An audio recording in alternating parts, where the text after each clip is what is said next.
Hi. My name is Eko Rizdianto. I am a lecturer at the University of Bengkulu, Indonesia. Apart from that, I am a trainer in the fields of e-learning, graphic design, augmented reality. If you want cooperation, please contact me.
Internet of Things atau IoT merupakan teknologi yang memungkinkan benda-benda di sekitar kita terhubung ke jaringan internet.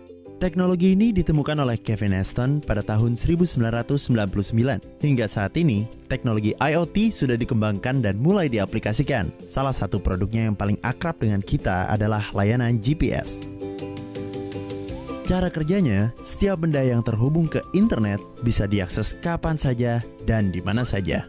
Bayangkan, ketika kita meninggalkan rumah, ternyata lupa mematikan TV, kita bisa mematikan dari jarak jauh hanya dengan mengirim pesan ke rumah kita. Rumah, tolong matikan TV. Bahkan bila kita sedang dalam perjalanan dan tiba-tiba terjadi kecelakaan, CCTV di jalan raya dapat mendeteksi adanya kecelakaan lalu lintas, lalu mengirimkan informasi pada sistem dan mengabarkan pada rumah sakit terdekat untuk mengirimkan ambulans. Sementara itu, jam tangan pintar yang digunakan oleh korban kecelakaan dapat memberi informasi tentang kondisi tubuh korban dan memberi kabar pada keluarga atau kerabat terdekat. Saat ini, Indonesia sendiri sudah menerapkan IoT pada proyek-proyek Smart City di 23 kota. Ada juga startup seperti Gignesia yang menjadi wadah bagi developer IoT di Indonesia.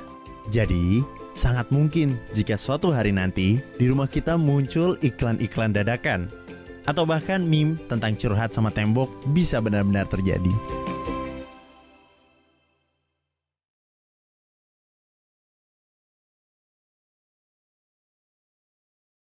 Apa itu Big Data?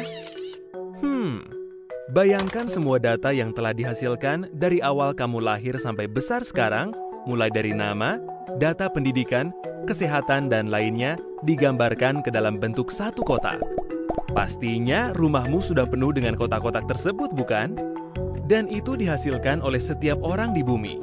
Tidak bisa dibayangkan, bukan? Penuhnya seperti apa bumi ini?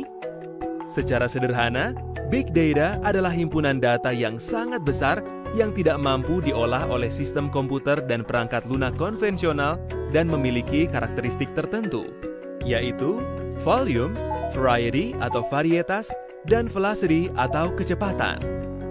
Dalam Big Data, volume atau ukuran data yang dihasilkan sangat besar, bahkan sangat-sangat besar. Jika semua data pada tahun 2010 dipindahkan ke dalam bentuk kepingan DVD, maka DVD tersebut dapat membuat tumpukan panjang sepanjang jarak antara bumi ke bulan dan kembali lagi ke bumi. Dan data-data tersebut terus bertambah. Pada tahun 2012, kita menghasilkan 2,3 triliun GB data setiap harinya. Diperkirakan nanti pada tahun 2020, data yang dihasilkan sebanyak 43 triliun GB. Selain volume, varietas juga merupakan salah satu karakter dari Big Data. Data-data yang dihasilkan terdiri dari berbagai jenis dan variasi seperti teks, foto, video, dan lain-lain. Apa saja yang menghasilkan Big Data? Banyak sekali. Salah satunya adalah adanya Internet of Things. Internet of Things bisa diartikan di mana benda-benda di sekitar kita dapat berkomunikasi antara satu sama lain melalui sebuah jaringan seperti internet. Mulai dari handphone, televisi, jam tangan, bahkan sampai lemari pendingin. Semua benda-benda tersebut menghasilkan data. Baik itu data tentang letak titik macet di suatu tempat, data berapa detak jantungmu berdenyut setiap hari, data tentang berapa langkah kaki yang kamu ambil setiap hari, data perbankan, kesehatan, sensor untuk mengumpulkan informasi tentang iklim, postinganmu di sosial media, data transaksi kartu kredit, dan yang paling penting adalah data untuk ilmu pengetahuan. Di Indonesia, Pusat Penelitian Informatika LIPI turut berperan dalam suatu proyek sains besar di bidang fisika partikel eksperimen, yaitu ELICERN. Proyek tersebut menghasilkan data yang sangat besar, sehingga membutuhkan high performance computing untuk mengolahnya. Data-data yang telah dihasilkan kemudian harus dapat dianalisa dengan sangat cepat untuk menghasilkan informasi. Itulah mengapa velocity atau kecepatan merupakan karakter penting lainnya dari big data. Coba bayangkan, bagaimana saham-saham perusahaan, rute jalan, perkiraan cuaca dapat diketahui dengan hitungan menit, bahkan detik, jika data-data besar tersebut tidak dianalisa dengan cepat. Tentunya perangkat komputer biasa tidak dapat menangani hal ini. Bisa jadi akan menghabiskan beberapa tahun untuk melakukan itu. HPC adalah jawabannya. HPC atau High Performance Computing adalah sistem komputer yang dibangun agar mampu menyelesaikan beban komputasi yang tak terkira beratnya dalam waktu yang masih bisa diterima. Sebuah sistem HPC terdiri dari puluhan, ratusan, bahkan ribuan CPU core yang saling terkoneksi untuk menyelesaikan suatu komputasi secara paralel. LIPI mempunyai dua sistem HPC yang dikelola Pusat Penelitian Informatika, yaitu di Bandung dan Cibinong. LIPI membuka kesempatan kepada masyarakat yang ingin menggunakan HPC tersebut untuk kepentingan ilmu pengetahuan secara gratis.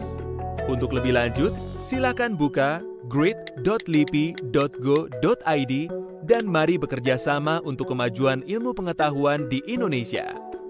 Jadi, bisa ditarik kesimpulan bahwa big data merupakan suatu fenomena yang tercipta karena adanya kemajuan teknologi.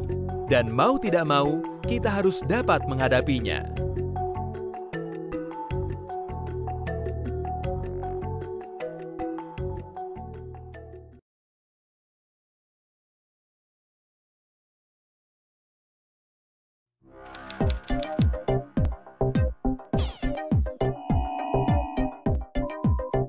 Would you be comfortable living in a house that someone else had the key to?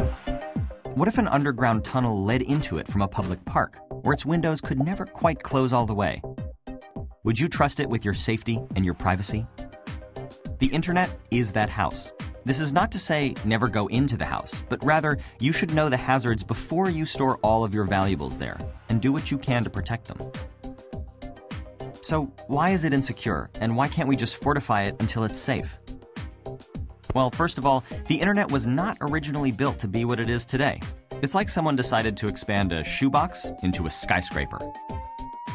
The internet originally developed when computers were huge and so expensive to own that only universities, big businesses, and a few governments had them. The point, originally, was to let these massive supercomputers talk to each other. And as soon as two computers could send information back and forth, we had a network. The network gradually grew until personal computers emerged in the 1980s, and then it exploded. Soon, people were not just talking to each other, but also exchanging money, playing games, reading news, shopping, and doing everything we associate with the internet today. Other devices started talking to the network too. Phones and cars and refrigerators and elevators and power plants and much, much more. But the ease of all those devices talking to each other came at a price: security. One computer could send another instructions to delete everything on it or take it over. We call these viruses and malware. Or one person could steal another's identity by guessing, cracking, or extracting a password. Vulnerabilities such as these will never completely go away because they're built into the internet's very architecture. Criminals use them to steal billions of dollars, governments use them for surveillance, and hacktivists use them to further their political goals. Between 2004 and 2013, over 1 billion records of personal information were stolen or leaked through data breaches of major organizations. As a thought experiment, let's imagine what a perfectly secure internet might look like. Users would not be allowed to download or install anything onto their computers. All internet traffic would be monitored and regulated by bots and humans, massively limiting the number of websites you could visit. In order to log on to a website, you'd have to type in a 100-character password, submit a genetic sample, and whistle a tune. The servers that hold data would be kept in heavily armed fortresses on the moon. And even with all these safeguards in place, some clever hacker would almost certainly still find a way in. The good news is, even with our flawed internet, there are simple things you can do to protect yourself. And there are a lot of people committed to making the internet more secure. In Nova's cybersecurity lab, you'll play as one of these people, protecting a company that's the target of increasingly sophisticated cyber attacks. You must continuously strengthen your defenses to thwart these attackers. You'll do this by completing challenges that will give you basic coding abilities, help you spot scams designed to trick you into giving up your secrets, and teach you how passwords are cracked and strengthened. The house that is the internet may be built on a shaky foundation, but it's been a home to innovation and an unprecedented free exchange of ideas. It's up to us to make it livable in spite of its flaws.